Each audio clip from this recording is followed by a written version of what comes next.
generación quiere aprender de historia, pero también escribirla. Queremos hablar de política e incidir en ella. Queremos escuchar, pero también ser escuchados. Foro 89.5, con Paco Vallejo y Manuel Galván. La historia es nuestra y la hacen los pueblos. ¿Qué tal? Muy buenos días, bienvenidos a Foro 89.5, esta mañana de 27 de junio del 2024. Como siempre, un gusto llevar una emisión más de su programa y hacer la invitación como cada jueves para que hagan llegar sus comentarios, sus observaciones, sus análisis, sus críticas, sus puntos de vista sobre lo que abordemos en el programa. Aquí está el teléfono en cabina, el 4421-921293 y también al 4421-921200 con la extensión 37120. Si llega su mensaje antes de que termine el programa, con mucho gusto le damos lectura, y si no, el siguiente jueves empezamos con... Lo comentamos. El mensaje. Correcto. ¿Cómo está, Autero? Muy buenos días, gusto en saludarles.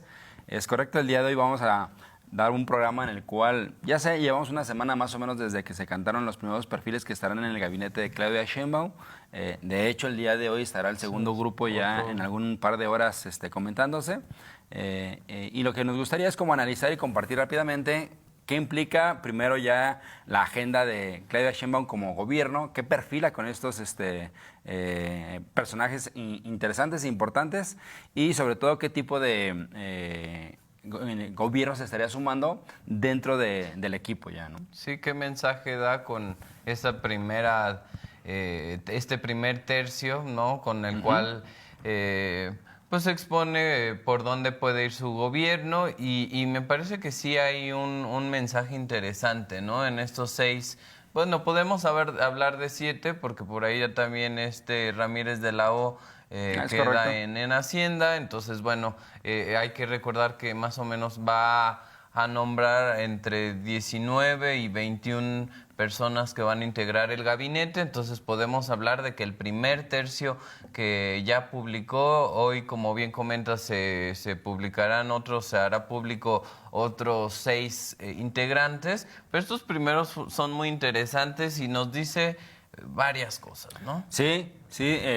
Dos de las cosas que yo observo es, primero, creo que se hace a un lado la política que el sexenio de López Obrador manejó mucho, que fue 10% eficiencia, 90% lealtad. Creo que eso se hace a un lado. Y por primera vez, la presidenta como tal va a tener un equipo técnico y con un perfil importante en cada uno de ellos. Y hay varios elementos que vale la pena como ir desmenuzando uno por uno, precisamente para platicar quiénes son. Algunos ya hemos escuchado, algunos ya los conocemos de forma muy clara, como es el caso de Marcelo Ebrard, quien fue desde su momento secretario de Seguridad Pública con López Obrador en el Distrito Federal todavía de aquel entonces. Después se hace jefe de gobierno. Se convierte en un secretario muy eficiente, muy importante dentro del gobierno de López Obrador, primero como secretario. De hecho, al principio era del gobierno, si mal no recuerdo, no era secretario de Relaciones Exteriores, no estaba como perfilado para otro puesto, y después hicieron el cambio, el enroque, dirían los ajedrecistas, y lo colocaron directamente como secretario de Relaciones Exteriores. Y al principio de gobierno recordaremos que Marcelo Ebrard era el supersecretario, ¿no? Ya, de hecho, tenía encargos muy específicos fuera mismo de la misma Secretaría de Relaciones Exteriores, ¿no? Como la gestión de medicinas en su momento, lo de la Guardia Nacional, negociaciones con Estados Unidos después del... Sobre todo el Tratado de Libre Comercio. Tratado de Libre Comercio. Y de hecho creo que ese punto... Y le toca también la transición... Exactamente. Del gobierno de Estados Unidos. De Estados Unidos, y recordemos que va a haber ratificación en el 2026 del Tratado de Libre Comercio. Entonces yo creo que ese es uno de los elementos por lo cual en este perfil se queda en esa secretaría. Desde mi punto de vista, él no tiene la técnica. Él es un especialista en relaciones internacionales. De hecho, estudió licenciatura en... su vida profesional ha sido en relaciones internacionales. Y el puesto que tenía anteriormente como secretario de Relaciones Exteriores, creo que era ideal para su perfil.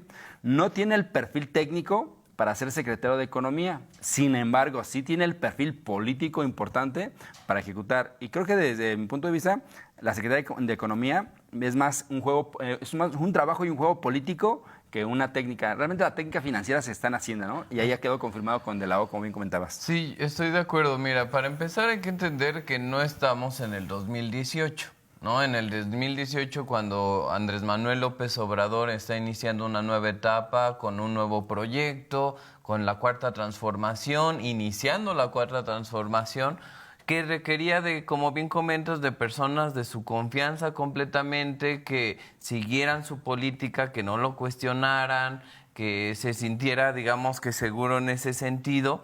Pero ahora ya en el 2024 ya pasó este gobierno y ya se encaminó hasta cierto punto en ciertos en ciertas políticas y en ciertos proyectos, y ahora lo que vemos es a una presidenta, una futura presidenta, que más bien lo que creo que va a hacer es tratar de administrar mejor al país, consolidar precisamente los proyectos, los grandes proyectos que, bueno, ahorita se puede criticar que si Dos Bocas no está dando gasolina, que si el Tren Maya todavía no está consolidado, que si el aeropuerto Felipe Ángeles tiene o no tiene gente. Bueno, eso es debatible, ¿no? Porque el Felipe Ángeles se está convirtiendo en el aeropuerto que recibe todas las mercancías que antes recibía el aeropuerto de México, ¿no? El Benito Juárez. Y sí hay muchos cambios que ahora en este sexenio se van a consolidar. El mismo Istmo de Tehuantepec, ¿no? Que también será muy importante cómo se van a llevar a cabo las políticas. Entonces, en ese sentido, ya ella no requiere tanto personajes tan políticos, sino personas técnicas que le apoyen a consolidar su proyecto, ¿no? Entonces, en ese sentido, creo que lo que vemos en estos 6 perfiles, si bien el más político creo que sí es el de Marcelo Ebrard, todos los demás son con un perfil político moderado y más un perfil técnico, con una carrera bien definida, ¿no? Académicamente, muy bien preparados, también con experiencia en las áreas en las cuales se van a designar cada uno.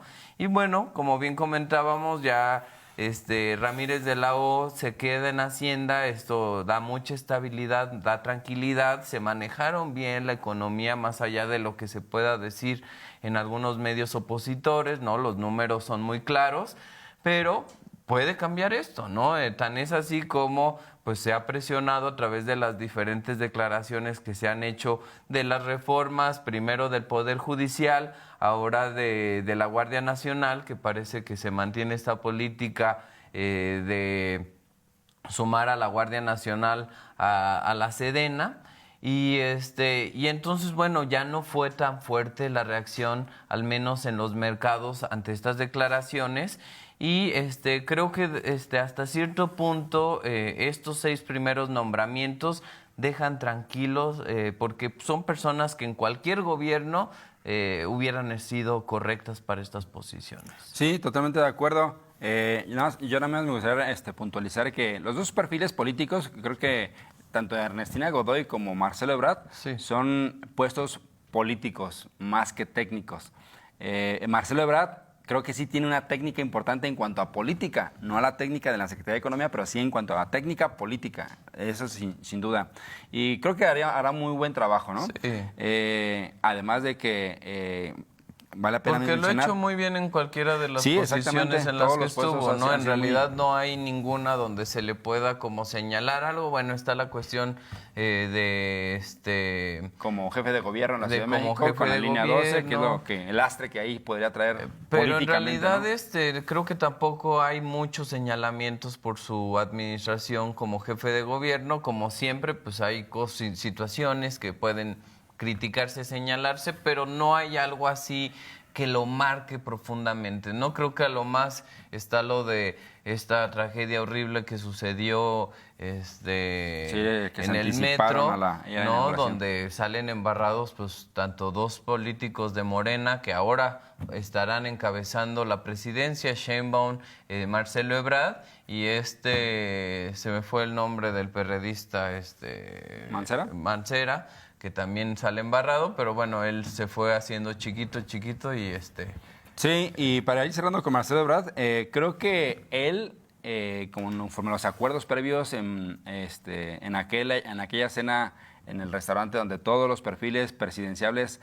se reunieron y firmaron el acuerdo como tal, Marcelo Ebrard tuvo la libertad de escoger, ¿no? A ver, tú quedaste en segundo lugar, chavo, ¿a dónde quieres ir? ¿A un puesto de gobierno, a una secretaría o liderar el Senado, ¿no? Por alguna razón, él vio, yo creo que más potencial ser secretario de Economía que jefe de la bancada de Morena en el Senado.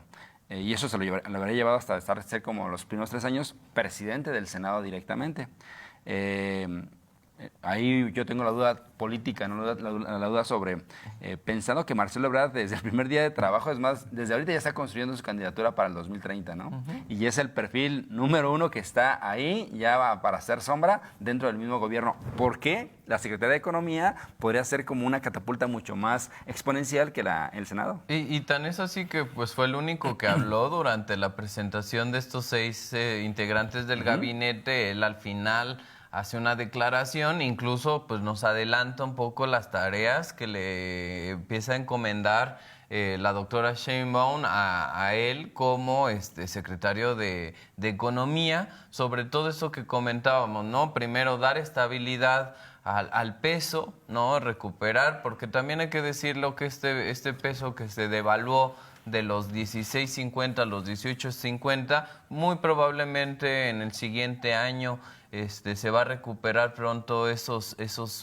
niveles. Sin embargo, pues mientras no se dé la transición, mientras todavía como que no sepamos cómo se va a gobernar, todavía faltan, como comentábamos, varios integrantes del gabinete de compuestos importantes. Está la Secretaría de Gobernación, apagafuegos que necesita Claudia, que veremos quién será, porque todavía no queda claro quién ha levantado la mano como para la Secretaría de Gobernación. Falta la Secretaría de Salud, falta la Secretaría de Educación y falta la Secretaría de Seguridad. Y Secretaría de Bienestar, la Seguridad y de Bienestar, ¿no? Que Entonces, son como importantes. Faltan Seguridad buenos, ¿no? por lo que implica la agenda y bienestar por lo que implica como base política, ¿no? Para las siguientes elecciones, tristemente. Si quieres vamos avanzando, porque ahorita lo que vamos a ver, estos 6 integrantes del gabinete tienen que ver, pero al mismo tiempo poco, con Morena. ¿Ok? Sí, ¿No? eso es importante, exactamente. No son militares, nada más que estos 2 que mencionamos que eran como más políticos. Y eso porque Marcelo Ebrard se tuvo que registrar para ser candidato, si no, no hubiera podido ser candidato. El segundo es Juan Ramón de la Fuente, que desde mi punto de vista ha sido como el brazo derecho de Claudia Sheinbaum, tanto desde la precampaña, en la campaña y ahorita en el proceso de transición. De hecho, yo a él pensaba que lo iban a colocar como secretario de Gobernación. Sin embargo, ya se cantó que es el secretario de Relaciones Exteriores de este gobierno. Exrector de la UNAM, un perfil muy importante. Estuvo ya en el gobierno de López Obrador como embajador ante la ONU, por lo tanto ya tiene la expertise. Él es de profesión psiquiatra, es médico. Va a ser importante ahí cómo va a escuchar y cómo va a dar terapia a ciertas personalidades que a lo mejor tendremos que lidiar el día de mañana, y estoy hablando específicamente del posible presidente de Estados Unidos, que va a ser interesante. Y como principal apoyo de Claudia Sheinbaum, yo creo que es su principal... es la persona a la que principalmente le escucha Claudia Sheinbaum y a la que principalmente le pregunta. Yo considero que es como el asesor número 1 de Claudia durante todo este proceso, como se ha demostrado, ¿no? Y ha sido un vocero importante y relevante. Y necesita una pieza así de confianza, cercana, sobre todo para todas estas situaciones que se vienen, ¿no? Muy probablemente, aunque está dividida en Estados Unidos la opinión, parece ser que podría llegar otra vez Donald Trump a la presidencia, y necesitas un equipo que ya haya tenido cierta experiencia, digamos, con estos personajes, ¿no? Nuevamente ahí está Marcelo, tienes a a de la Fuente también ahí, y bueno, son dos piezas fuertes, ¿no?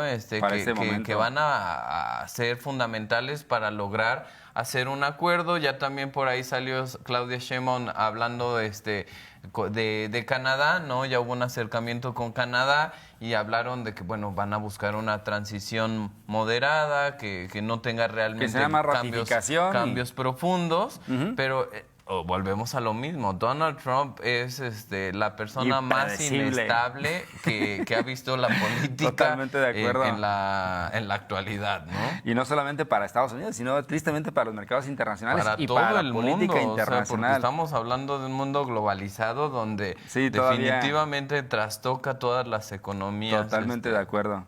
Bueno, y el tercero es Julio Verdaguer Sacristán, que va a ir a la Secretaría de Agricultura y Desarrollo Rural. Es ingeniero agrónomo y doctor en Ciencias Sociales.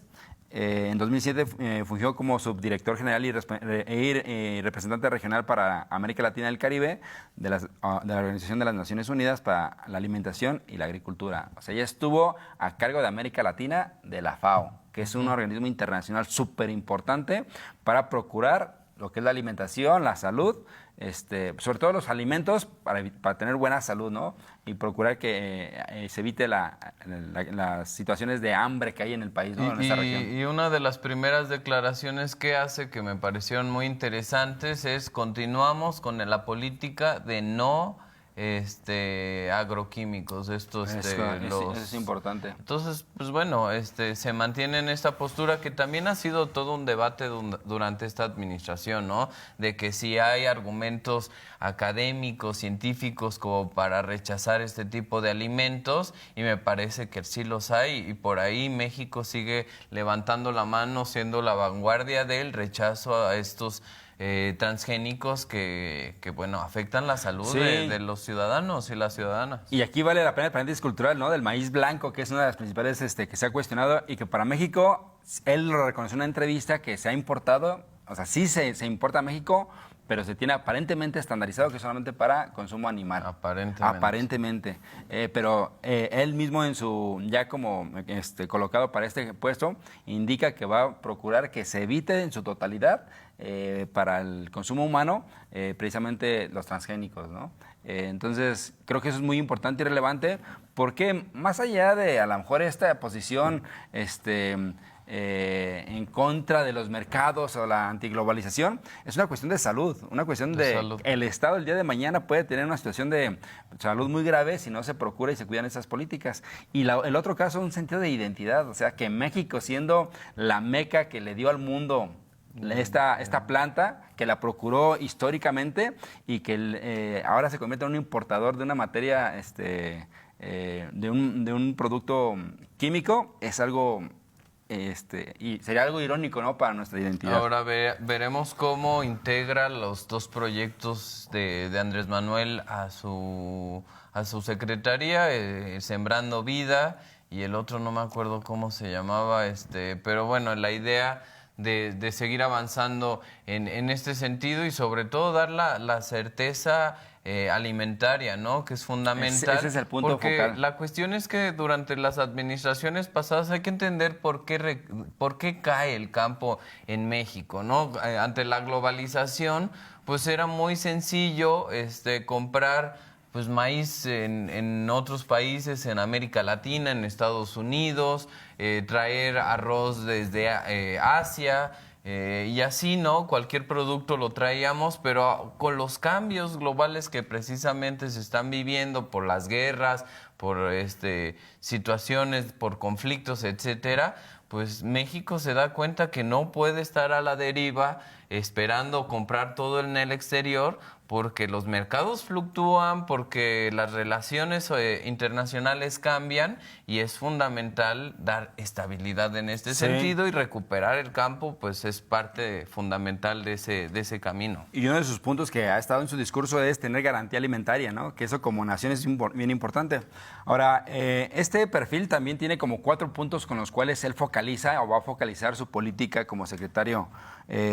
Sería el desarrollo territorial rural, como un primer enfoque, la reestructuración de los mercados nacionales, el empleo rural no agrícola y las organizaciones económicas de los pequeños productores. Por lo tanto, veo que va a ser una focalización importante en zonas rurales y en espacios sociales, que son vitales precisamente para garantizar. De hecho, una de las cosas que escuché que precisamente Claudia Sheinbaum en esta política le procuró fue: a ver, no podemos tener a nuestros productores y campesinos en situación de pobreza.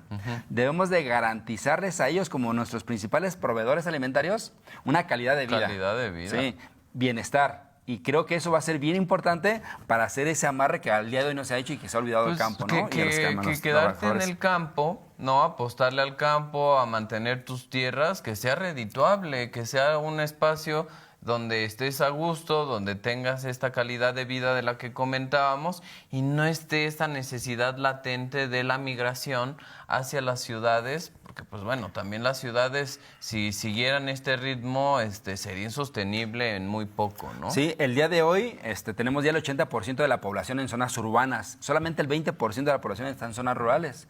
Y tristemente, en todos estos 30, casi 40 años, el vivir en zonas rurales se ha vinculado a vivir en situación de pobreza. Y es algo, en lugar de identificarlo como el lugar donde se producen los alimentos que consumimos día a día. ¿Es el lugar donde está la pobreza? Exactamente, es el lugar donde está la pobreza y creo que hay que cambiar ese chip. Ojalá que esas nuevas políticas y estos perfiles sirvan para ello. Así es. Bueno, en lo que cambiamos de secretario, leer el mensaje de Luis Sánchez de la Colonia Centro, gracias. Dice, referente al gabinete de la doctora Sheinbaum, esos perfiles que están eligiendo, tal vez el mejor gabinete desde Ordaz a la fecha que va a existir. Esperemos que estos no se manejen con corrupción e impunidad para que trabajen por y para la gente. No, pues eso esperemos todos. Sí, y agregándole a don Luis Sánchez el comentario, precisamente para hacer ese candado que evitar que haya corrupción, va a ser interesante ahí cómo se reestructura políticamente a nivel de Estado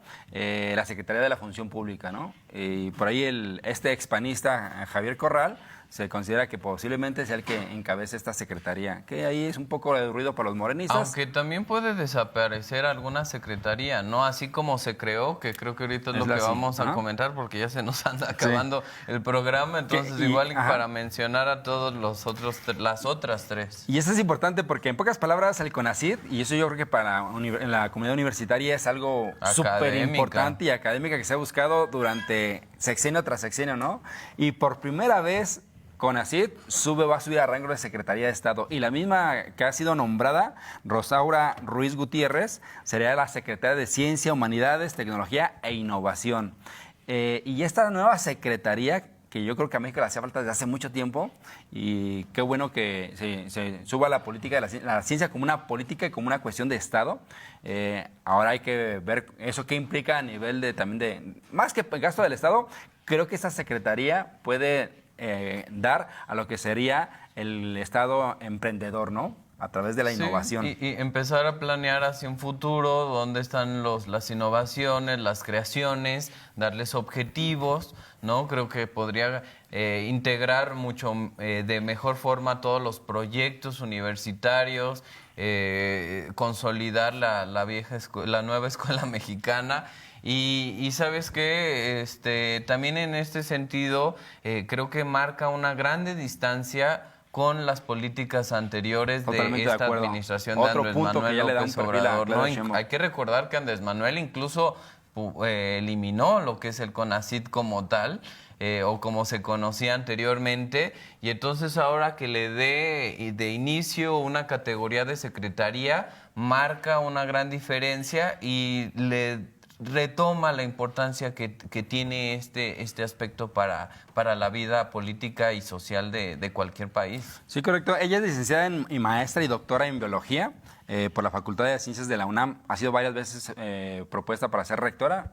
Sin embargo, sí fue secretaria. De hecho, esa misma secretaría es interesante. Se fundó y se inició con el gobierno de Claudia Sheinbaum en la Ciudad de México y ella la encabezó. Precisamente fue la que estuvo a cargo de construir unas universidades importantes y que también va a tener a cargo ciertos proyectos de instituciones universitarias a nivel nacional.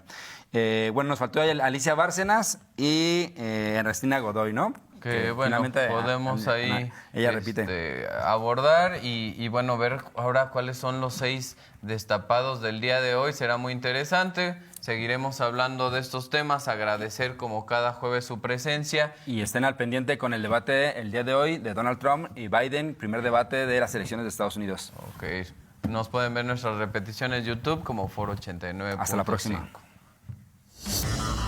Nuestra generación quiere aprender de historia, pero también escribirla. Queremos hablar de política e incidir en ella. Queremos escuchar, pero también ser escuchados. Foro 89.5 con Paco Vallejo y Manuel Galván. La historia es nuestra y la hacen los pueblos.